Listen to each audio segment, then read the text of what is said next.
to Pastor Dave. He's the founder of the Nathanael Project, so he's been doing this for quite some time. And I just had a few questions for him in terms of how this thing, got some feet and got some wheels. How did this thing start?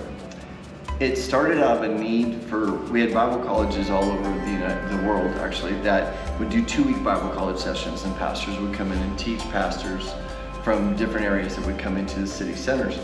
And what we found out was the pastors that came in to the city centers either didn't want to go back home or would be not able to minister to their own flocks back home, and they would be missing 2 weeks out of every month for over a year to be trained. So we came up with an idea of bringing the materials to them in the village setting. That's why we go into these small communities where some places won't go, some ministries won't. So we could bring the word right to the community. And when we realized we were training pastors in the community and people wanted to go with us, then we came up with the second part of our approach, which is to do outreach in the community. The theme or motto or mission of Nathanael Project is to reach the teaching in the name of Jesus Christ. And then we call it reaching the teaching, we call it being Jesus in the community. We're going to go feed people, we're going to meet the needs that are physically there. If we find a need, we like to meet the need. Our outreach teams don't have a set thing that they're going to do. It's different for every community based on the community needs. And the team actually gets to make some of those decisions with the funds that they bring with them. I kind of stand away from the community outreach. I let Aaron or someone else run that, and I'll just focus on the pastors, trusting the team to go out and reach the community. What I like about that approach is that we are showing people Christ, we're leading people to Christ, and hopefully we're giving them back to pastors and teachers that we've trained up with the materials we bring, and they're able to go and plug into a church where they might truly be discipled. So how have you been able to go about making contacts in these other countries that can be the other part of the team, the other half of the team? Exactly. We have a wonderful team in Kenya with Pastor Eric Mulkey leading it, and he actually came to Mount Pleasant, Texas several years ago. That's how we found him. And so he came to us, started doing our translations for us to Swahili, and then I came out 4 years ago, went to Tibeta, which is where his home church is, and did my first conference. After that, he began to make connections with pastors in areas where he knew from pastors' conferences, what have you. And then those pastors would invite people into their churches and host an event. So these events are 2 days long. We feed the pastors breakfast and lunch for those 2 days. We bring them materials. We give them materials to study for over a year. And we teach them a very basic but deep instructions in how to interpret the scriptures and to teach them better in spirit and in truth. So it's a long process of preparing for a very short few days of hopefully making an impact that will last. So what is the plan from here forward? The plan is to continue to do this and hopefully to grow and scale. We had 3 people on our team last year. We have 5 people on our team this year. It would be great to get the teams larger because we'd be able to do a larger impact in the communities. Because everyone that comes, they want to pay their cost for airfare and then another adder, and that adder takes care of some of their in-country costs, but really most of it goes just to outreach. And what we're trying to do is get to the point where we can come maybe 2 or 3 times a year, we can have these conferences, and we can continue to expand in Kenya and other countries. We've been invited to 7 other countries. We just don't have the means yet to get to those countries and get the translations done and find the Pastor Erics in those countries. So if somebody's watching this right now, what can they do to become a part of this mission? We're going to be putting out some videos in terms of what goes on these missions, and I can speak firsthand and just say a lot happens. A lot of people are reached. There's so many people that receive the gospel, that get fed, that are at poverty level, that just really need food. So if I'm sitting on my couch watching this, how do I get involved? What can I do to help? First and foremost, pray. Prayer does so much. And a lot of times people say, well, I can't go or I can't be there. Your prayers are here. When we were stuck at the airport and we weren't sure if we were going to board a week ago, and we told people to start praying, my phone was blowing up with texts from brothers and sisters in the church saying they were praying, and different prayer groups were praying for us, and different Bible studies were. Pray. The Nathanael Project wants to make an impact for Jesus. We believe that the days are growing shorter, and we think that there are still people that need to be reached, and there certainly are people that need to be taught faithfully from the Word. What we see a lot of is people not teaching faithfully. course, you can give, NathanaelProject.org, they can go there. And Nathanael, we spell it different, so people always look at it, it's Nathanael as in the Bible, Nathanael, not I-E-L, like Nathaniel Hawthorne, us Americans think that. But I think, checking out the website, following us on social media, contacting one of us and asking us in the hallway if you see us at church, or if you know someone on these videos, and getting some more information. Always can send me an email, dave@nathanaelproject.org. But I think the first thing is to pray.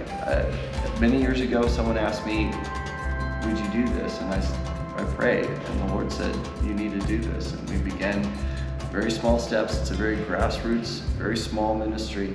But the Lord is blessed and continues to bless and grows us slowly, as I think we're capable of growth. I would love to see us grow astronomically, but I think that the Lord knows what He's doing, and we're going to be faithful with what we have. Yeah, and I would say too, if you're sitting at home, this is just my perspective. If you're looking to sow seed, if you're looking to sow financially into this work, this is true kingdom work. Being a first timer and coming along and seeing everything that happens, the kingdom is being expanded and spread through these efforts. So if you're looking to sow seed, this is a good place to sow seed. And Pastor Dave, we just appreciate your leadership on this and everything you've been doing over the years. And just thank you. Thank you. God bless you guys. Here with John Hedich. John is the other new member of our team this year. And wow. Been really eye-opening for you. We've talked several times, and you just keep using the term that I will remember forever. I'm still processing. I'm hoping you've processed enough to give us a little bit of input as to what the Lord has shown you on this trip, what you think might be different about the type of ministry that it is, what you expected and didn't expect. And just kind of share with us a little bit of your heart about what you've seen this past few days. Yeah, on this trip, it was very eye-opening. Just basically seeing communities that are in shambles. The third world is very different than America, and their needs are very different than our needs. And they're basic. But I've also, there's some differences and similarities that I saw. Spiritually, ton of similarities. In terms of darkness, people walking in darkness and things that they shouldn't be walking in. But naturally, they're lacking things, they're lacking food, they're in poverty in a lot of these places. Things just aren't being taken care of. And so it's a challenge when you're stepping into this new world. You're basically, in a completely different scenario than you've ever been in before. So that was very eye-opening. But in terms of the ministry, I thought it was pretty fascinating how it worked.